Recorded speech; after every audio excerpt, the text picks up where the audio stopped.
आज 1500 रुपये गरीब व गरजू महिला वर्गाला दिले म्हणून जाहीर सभांमध्ये दमबाजी करणाऱ्या राजकीय नेतृत्वांनी शासनाचे कोट्यवधी रुपये आपल्या कारखान्यांना, दूध संघ, सहकारी संस्था, आपले राजकीय बलस्थान निर्माण करणाऱ्या महत्वाकांक्षी योजनांना आणि खास करून त्यांच्या स्वतःच्या कुटुंबाच्या उन्नतीसाठी घेतलेले फायदे याचा हिशोब जनतेने आणि या लोकशाहीमध्ये असणाऱ्या खऱ्या मालकांनी मागितल्याशिवाय अशा मस्तवान पुढाऱ्यांना समजणार नाही. तसेच भारतीय संविधानाशी निष्ठा बाळगून लोकशाहीमध्ये लोकप्रतिनिधींना कसं वागावं हे कळणार नाही.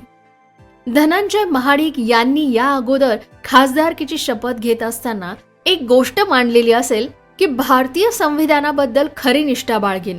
जे कर्तव्य हाती घेतले आहे ते निष्ठेने पार पाडेन.